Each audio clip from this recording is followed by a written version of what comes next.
does Jeff Saturday need in the final 8 games to keep the job permanently?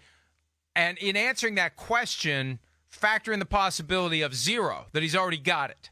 But how many do you think he needs? Does he already have it? And if not, how many does he need? I don't think he already has it. I mean, I can't imagine that he does. I mean, geez, maybe I'll join you in that. Wow, things are totally crazy if he already has it.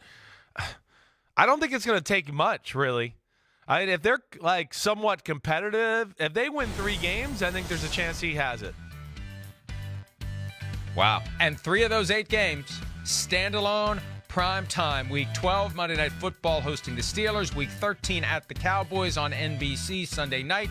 Week 16 hosting the Chargers on Monday night. What do you think? We'll I don't know. I just feel like half. the guy's got his affection to where I don't think it's going to take much to sway him. Listen, I think Jim Irsay has himself in a spot where he can spin and twist anything into whatever he wants it to be. And I think if they go 0-8, he'll still find a way, if he wants Jeff Saturday, to keep him. He'll say, well, I put him in a really tough spot. Yeah. I really did. Bringing him in the middle of the season, and it wasn't even our bye week. I really put him in a no-win situation, so I'm not surprised we have no wins. But I think if he gets the benefit of the full off-season and has a chance to maybe replace some of these other scaredy-cat coaches on his coaching staff, because all NFL coaches are afraid, maybe he'll go sign up some former players who just are hanging around, not in coaching.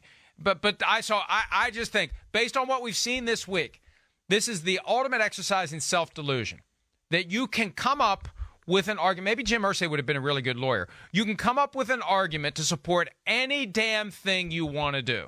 So I say he doesn't have to win any, because Jim Irsay wants him. He'll come up with a way to spin it and characterize it as it's the right call, even if they go 0-8 with Jeff Saturday, and even if it's an abject disaster. Because, Chris, he's invested in it now. I know. With all the criticism. Right. He's invested in finding a silver lining, no matter how thin or non-existent it may be. I don't disagree with you, Mike. I don't. I mean, I'd have a hard time thinking 0 gets it done, but it seems like it's not going to take much to kind of give him the nudge to push him over the edge to go, okay, I'm going to keep him. I mean, not the way he, talked about him before, or 2 days ago. I mean, he talked about him like he really thought this guy has a chance to be a great coach in the NFL lures here. So, this is crazy. It's delusional. It really is, and it'll be awesome to watch this weekend to see what they look like against the Raiders.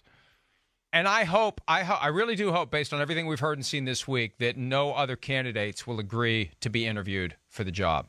If the winds are kind of blowing around in that way, that this is already Saturday's job, and people got that impression on Monday night, I hope all the other candidates say no. I hope any minority candidates say no, and it puts the Colts and the league in a position where there can be no compliance with the Rooney Rule. Now, my guess is the league will throw them a lifeline if that happens, because that's what they like to do, because they don't like to tell the world we have teams that violate the Rooney Rule. They've learned it makes everyone look bad.